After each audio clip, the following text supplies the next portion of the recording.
안녕하세요. 이번 시간에는 연금술의 가장 기묘하고도 심오한 개념, 미스테리움 코듉티오니스에 대해 한번 제대로 파헤쳐 볼까 합니다.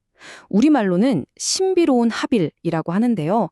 말 그대로 서로 절대 섞일 수 없을 것 같은 것들이 어떻게 하나가 되는지에 대한 아주 흥미로운 이야기입니다. 자, 그럼 본격적으로 한번 시작해 볼까요? 연금술의 세계관은요, 기본적으로 모든 것이 대립으로 이루어져 있다고 봐요. 예를 들면 영혼과 육체, 능동적인 것과 수동적인 것, 뜨거운 것과 차가운 것, 그리고 이걸 상징하는 게 바로 태양, 솔과 달, 루나입니다. 정말 모든 면에서 극과 극이죠. 근데 중요한 건 이 힘들이 그냥 가만히 있는 게 아니라는 거예요.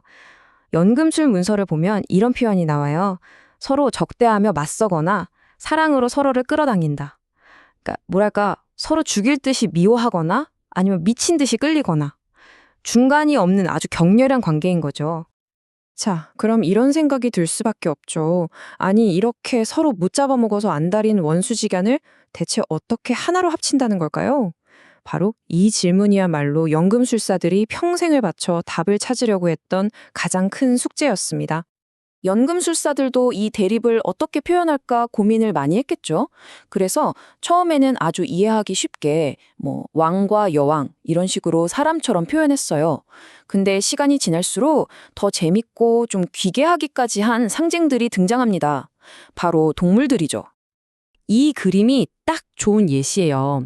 하늘 높이 나는 독수리, 그리고 땅바닥에 딱 붙어 있는 두꺼비.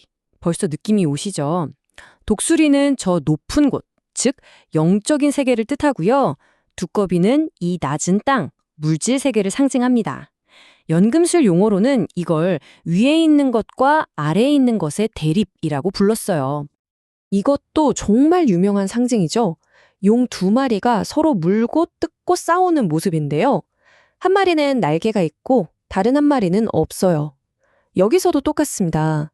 날개 있는 용이 영, 날개 없는 용이 육체인 거죠. 연금술사들은 이 둘이 싸워서 결국 하나가 되어야만 위대한 작업의 다음 단계로 나아갈 수 있다고 믿었어요. 아니, 근데 맨날 이렇게 싸우기만 하면 답이 없잖아요, 그쵸? 그래서 이 드라마에 아주 중요한 조연, 아니, 거의 주인공급 조연이 등장합니다.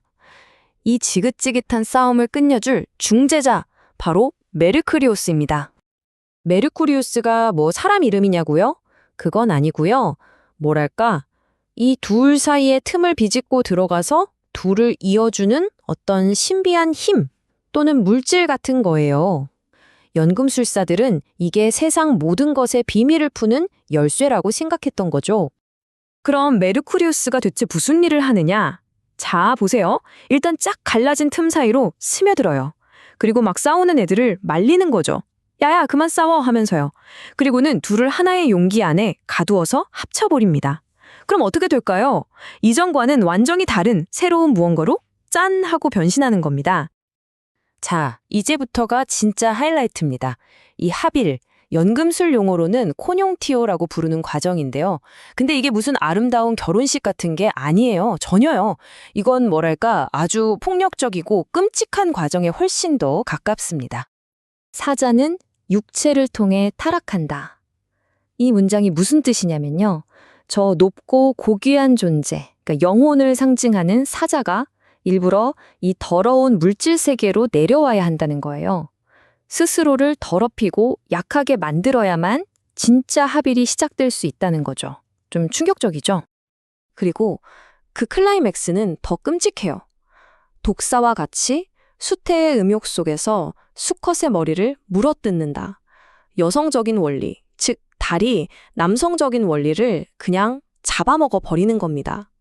이건 사랑이 아니라 말 그대로 죽음, 소멸의 순간인 거죠. 그러니까 합일은 곧 죽음인 거예요. 그런데 여기서 엄청난 반전이 있습니다. 그 죽음이 끝이 아니라는 겁니다. 오히려 그 죽음이야말로 진짜 변환을 위한 필수 코스라는 거죠. 낡은 내가 죽어야 새로운 내가 태어날 수 있다는 연금술의 핵심 사상이 바로 여기에 담겨 있습니다. 이렇게 다 죽고 끝나면 너무 허무하잖아요. 당연히 그게 끝이 아니겠죠. 이 모든 파괴와 고통의 진짜 목적이 이제 드러납니다. 바로 그 폐허 속에서, 잿더미 속에서 완전히 새로운 완벽한 무언가를 만들어내는 것. 그게 최종 목표였던 겁니다.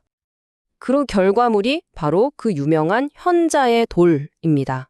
근데 이거 진짜 돌멩이로 금 만드는 그런 얘기가 아니에요. 그 끔찍한 합일의 과정을 다 겪고 나서야 비로소 태어나는 완전히 새로워진 나, 통합된 자아를 상징하는 겁니다. 그래서 이 돌을 뭐라고도 불렀냐면 고아라고도 불렀어요. 왜냐고요? 이 세상 어디에서도 본 적 없는 완전히 유일무이한 존재니까요. 부모도 없고 과거도 없는 그냥 툭 튀어나온 새로운 존재라는 거죠. 되게 시적이지 않나요? 이 모든 길고 복잡한 이야기를 딱 하나의 숫자로 줄이면 뭘까요? 바로 1입니다. 둘이 싸우고 죽고 다시 태어나서 결국 하나가 된다. 이보다 더 완벽한 요약이 있을까요? 자, 그럼 이런 이상한 옛날 얘기가 지금 우리한테 무슨 상관이 있을까요? 사실 연금술은요, 우리 마음이 성장하는 과정을 보여주는 한편의 지도 같은 거예요. 우리 안에도 막 싸우는 것들이 있잖아요. 그쵸? 내 안의 빛과 어둠, 이성과 감성 같은 것들. 이걸 피하지 말고 오히려 직면하고 통합해야 진짜 온전한 나가 될 수 있다는 거죠. 가장 미워하는 내 모습 안에 어쩌면 새로운 나로 가는 열쇠가 숨어 있을지도 모릅니다. 마지막으로 여러분께 질문 하나 던지면서 마무리할까 합니다.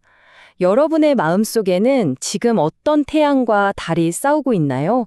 어떤 독수리와 두꺼비가 서로를 노려보고 있을까요?